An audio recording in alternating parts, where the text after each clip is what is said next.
Hello and welcome to Game of Thrones Season 6, Episode 5. The Door. And wow, what an episode it was. We saw a lot of stuff go down here. Wasn't action-packed per se, other than the last few minutes, obviously, but we saw a lot of dialogue, we saw a lot of solid plot exposition here, showing us what's going to be happening moving forward into the future here. But we start off back at the wall. We always seem to be starting off back at the wall. Sansa gets this message to come and see Baelish. Littlefinger has made his way up from the Vale and he wants to see her in Moldtown, and off she goes.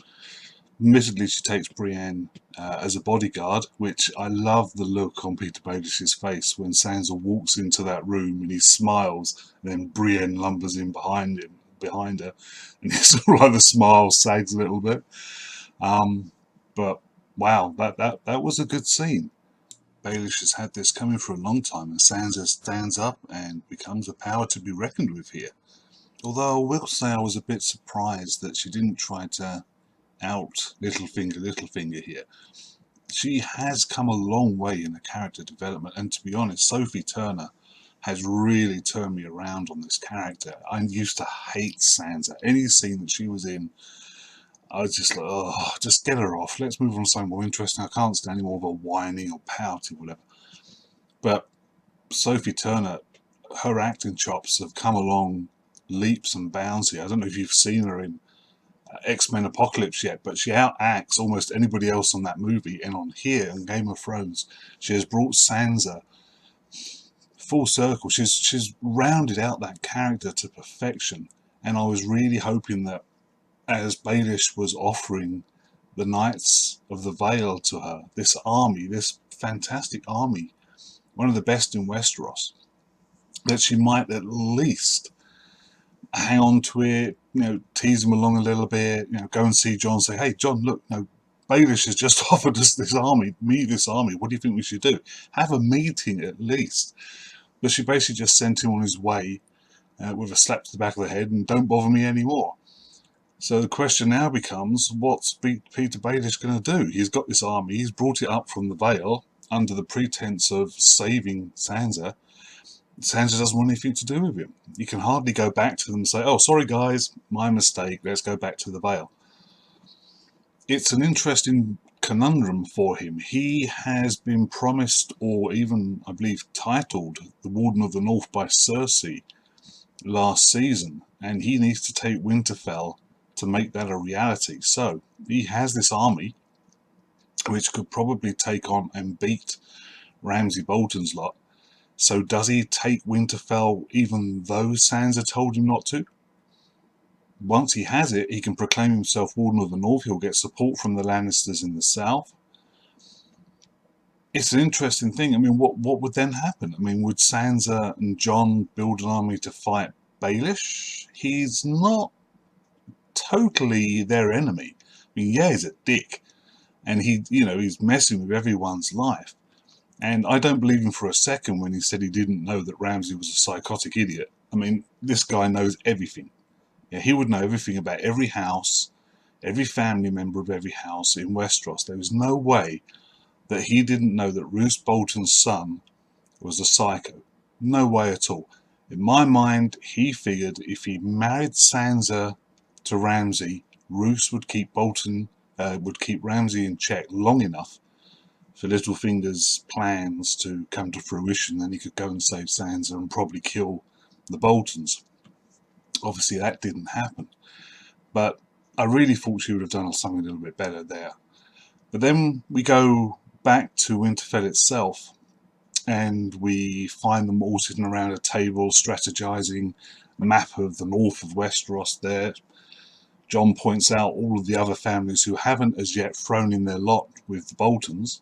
Then we get to see the gang playing possibly the best real-time strategy game ever in Game of Thrones. Can't wait. So now they're in a position, they've got to go out and find men. They've got to build themselves an army, whereas, as I already said, Baelish was going to give them an army. Now, he did tell Sansa that the Blackfish, the Tullys have retaken Riverrun. Now, if that's true, then he will have at least reasonably sized army, I would have thought. He could come up, and that could be the core of the new army that Jon needs, that Jon and Sansa need. Just attach the smaller houses around the core of the Tully's army, and that should do it. That would give them a nice firm base for an army, and then they can retake Winterfell. So then they all saddle up and head on out to find themselves some allies. Obviously, Brienne's heading south to meet up with Brynden Tully, the Blackfish, and bring him north with the army. Sansa, Jon, Davos, Melisandre, and Tormund, we assume they're all going to find the smaller houses and bring them together as well in an army, gathering all their allies in one place. Now, whether they'll bring everyone back to the Castle Black at the Wall, we don't know yet, but they're going to have to meet up somewhere. So that's going to be a lot of doing the rounds, shaking hands, kissing babies, that sort of thing, getting the North back on side. So we have to hope that the North actually does remember, like Sansa keeps saying.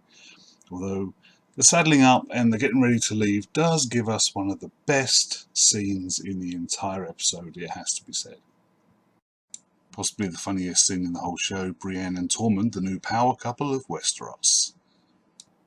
And then we're off to Vaes Dothrak, where we see Sir Friendzone himself, Jorah Mormont, finally confess his love to Daenerys over his grayscale.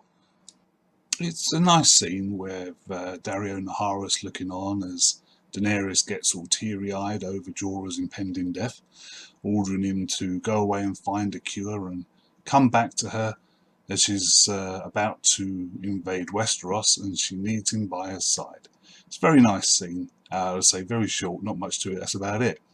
But it's nice, and we get to see that connection finally as Jorah's forgiven by Daenerys at last. And then we pop over to the Iron Islands, always a nice sunny vacation spot in the world of Westeros, not so much, but we are in time to see the King's Moot, and Yara stepping forward to claim the throne, become the first Queen of the Iron Islands, and there is some dissent. I mean, the rest of the male captains aren't initially happy with that idea of having a queen.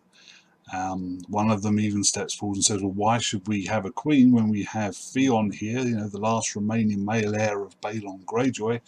So Theon steps forward, and there's that quiet moment, Yara looking at him, will he back me up like he said he would? Will he try and take the throne himself?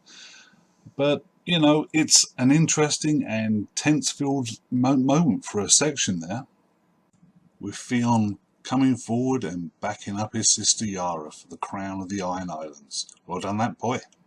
So that should have been the end of it. Theon's backing up Yara, she's going to become queen, everyone's shouting her name, and then Euron turns up and stakes his claim. Now, Yara's not taking that line down and says, well, great, the first thing I'm going to do when I'm queen is execute the man who killed my father, and that's you, uncle. And Euron quite happily raises his hand and says, yep, I did it. I killed Balon Greyjoy. I killed the king. But let's face it, guys, none of you liked him, so I'm sorry I didn't do it sooner. That's a great piece of spin doctrine. And even though Theon points out that Euron's been away for years, pirating up and down the coast of Essos, it doesn't help, and Euron just brings these guys onto his side by being just so openly happy about the fact that he killed his own brother to supposedly save the Iron Islands, and his big plans of making 1,000 ships and giving them to Daenerys and wedding Daenerys, and then together they will take over Westeros. Sounds fantastic. And I think Yara and Theon know that, that's it. End of battle, Euron's won. And indeed he does. Everyone votes for him, and you see the crowning ceremony where he gets dunked into the sea, drowned, and then thrown on the beach. And everyone just stands there looking at him, hoping he's going to come around. And obviously part of their religion is that if the drowned god likes him, then he will save this man and make him the king. And Euron does cough up the water, and first call of business is, where are my niece and nephew? Let's go murder them. Yeah, gotta love the families in Game of Thrones, you really do. But Yara and Theon haven't been idle. They know exactly what's going to happen. So they've already gathered the loyalists who are backing them, and they've stolen quite a few ships, a fleet of ships, to make their escape, leaving Euron standing on the cliff watching them leave and basically telling his men, okay guys, time to build some ships. And that's about it. But where are they heading? There's really only two places that Yara and Theon can go with those ships. They either head off to Daenerys and basically take Euron's plan, join Daenerys, give her those ships, and Yara becomes her admiral, as one of my theories that I've been putting around. I think that might come out. The only other option is that she tries and teams up with Jon and Sansa Stark, giving them a naval force, but I'm not entirely sure how that would work, because the battle in Westeros is really going to be fought on land. Yes, sea power to an extent will be useful, but it's not going to be the one that's going to win the war. The war's going to be one with cavalry and infantry. It's not going to be one with boats, unfortunately, not on this one, not in this war. But that's all we see of the Iron Islands. So moving on, we head on to Braavos, as Arya, after getting the crap kicked out of her once again, gets a second chance on another mission. But will she succeed? So we see them in the Temple of the Faceless God. Jaqen H'ghar is telling Arya a little bit more about the history of the Faceless Men, where they came from, how they set up shop in Braavos. He basically says to her, look, I'm prepared to give you a second chance, but there won't be a third. And he gives her this mission to go and kill this actress who is playing Cersei Lannister in this play downtown. So Arya pops off to watch the play, which turns out to be a bit of a spin doctoring history on how Robert Baratheon died, and portrays Eddard Stark as a buffoon who's just interested in getting the throne, and how Joffrey is a really nice guy and, you know, deserves the throne, how Cersei is a really nice mother and everyone should look up to her as the paragon of justice and loving familyhood. It's obviously, they're just trying to keep the Lannisters happy, but it's a play, so, you know, everyone takes it with a grain of salt and there's laughter. But you can tell that this is affecting Arya, especially when they chop off the head of the guy who plays Eddard Stark. Now, supposing that Arya is no one now, that she has no longer any feelings about being Arya Stark, which is the whole point of her training, then she shouldn't be unsettled by what she saw, and yet she obviously is. And she goes backstage trying to get a bit of intel on how to kill this woman, and she sees the actress talking to her husband and realizes that the woman's actually quite a nice woman.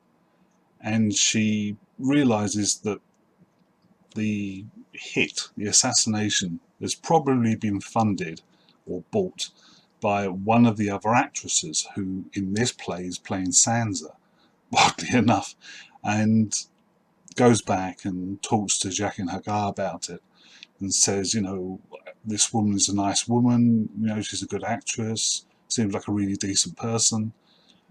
And Jaqen points out, well, do you think death only comes to the decent? You know, do you serve the faceless god? And Arya says, yes, I do. And he says, well, then servants don't ask questions.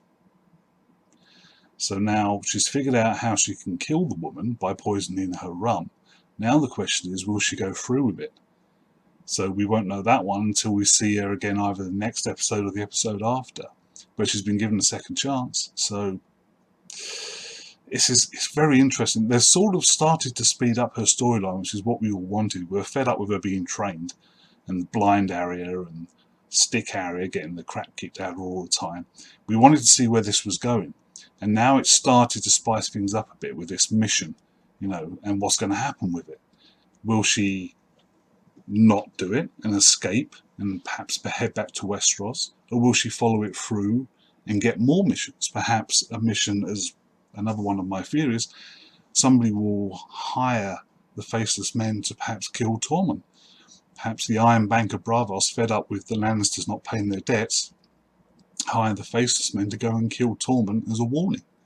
Or perhaps somebody hires them to kill Jon Snow or Sansa Stark.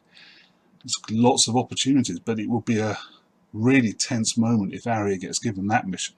That would really put her to the test. But what about Needle, that she hid outside the temple under those rocks? Will she go back and claim it? We just don't know. But that's all we really get to see in Braavos for this episode, because then we move on to Meereen, Tyrion and Varys, our favourite duo. And this time, Tyrion's doing a little bit more diplomacy, trying to get the new Red Priestess in the country, Kinvara, on side to do a bit of promo work for Daenerys, so that the people will understand that Daenerys is actually the one who has brought peace to Meereen at last, because since he bartered this deal with the slavers, there have been no more Sons of the Harpy killings, no more assassinations, everything's been quiet. So they've got this fragile peace that Tyrion needs to maintain. To do that, he needs to get some PR going. So, like I say, he sends for this Red Priestess, the head priestess in Essos, as far as we know, called Kinvara, and she tells him that she's more than happy to work for the Queen, she's more than happy to do this. But Varys steps forward and questions her loyalty, much to Tyrion's dismay, it seems.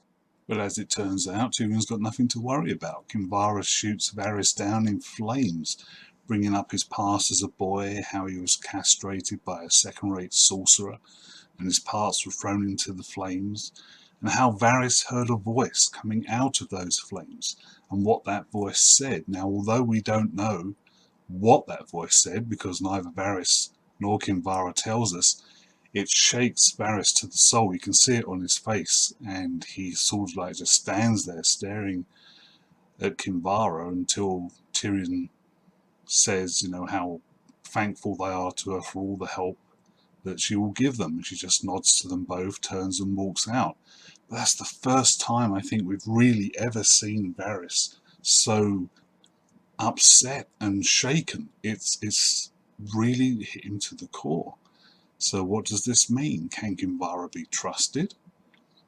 Will Varys try and kill her because she knows a secret that even he hates? We don't know. Yet something else for us to wait and see about. But it looks like Tyrion's diplomacy with the slavers last episode gained results, just as he hoped they would. So let's hope that continues until Dany gets back. And we finish the show beyond the wall, back up north, with Bran the Three-Eyed Raven, and having another flashback, this one all the way back to the Children of the Forest creating the Night King. A lovely sequence where we see this totally petrified guy tied to a tree as Leaf sinks a dragonglass dagger into his heart. When Bran comes out of his trance, he questions Leaf, the leader of the Children of the Forest in the cave, about why they did it. She said, well, they had no choice. They were in a war with the men, the first men and Andals who came over to Westeros, cutting down all the trees, basically driving them from their homes, so they created the Night's King and the White Walkers to battle them. That must have really backfired on them, as it seems. But the problem only gets worse, because as everyone goes to sleep, Bran decides he hasn't seen quite enough yet. Bran royally screwing up here and deciding to go and have a little vision quest of his own, yeah, that kind of backfired. The Night King grabbing Bran's arm and marking him, which basically negates the spells that were cast around the cave, keeping the Night King and the White Walkers out. Now Bran has let them in. So what do? You know, the Children of the Forest are at the entrance, and they're trying to hold back the White Walkers as best they can with their grenades, while Meera and Hodor gather all the supplies to try and make an escape. Bran wargs out with the Three-Eyed Raven, who is trying to download all of his knowledge as fast as he can now, knowing that he's just about to die. And then they all make an escape down this tunnel. to try and escape the invading zombie White Walker whites. It's sort of reminded me of Aliens, to be honest. These whites are scrabbling along the ceiling, along the walls, along the floors. It really is just like Aliens. Mira takes out one of the White Walkers with a spear tipped with dragon glass, so we know that's still working. That and Valerian steel swords are the only things we know that can kill these things, so and keep the dragon glass coming. But they make their escape down this tunnel, Leaf sacrificing herself, along with Summer, who, another direwolf, bites the dust. I mean, there's only like 2 left now, these poor things, but trying to stave off the White Walkers and their whites, throws herself into the mass of White Walkers and tries to hold them back, but dies in a couple of seconds. But it gives them enough time for Bran, Mira and Hodor to get through the door at the end of this tunnel, and for Hodor to slam it shut and wedge it with his body while the whites try and barrage their way through. Mira drags Bran off into the snowstorm, basically shouting over her shoulder, "Hold the door." Just keep shouting, "Hold the door," and Hodor is doing his best to do just that. And then we go back to Bran's vision. He's still back in Winterfell as a boy, and he's looking at the young Willis, who's just standing there staring at him. So Willis can see Bran, even back in time, which opens up a floodload of crap that I hope they don't explore. We don't want time travelling involved in this. That would just spoil it. But anyway, Bran wargs into the young Willis, making him have this seizure, and he starts repeating over and over again, "Hold the door," picking up on what the older future Hodor is hearing from Mira as she disappears into the snowstorm with Bran on the sled. So the young Hodor has this seizure, falls to the floor, and eventually hold the door, slowly starts turning into Hodor.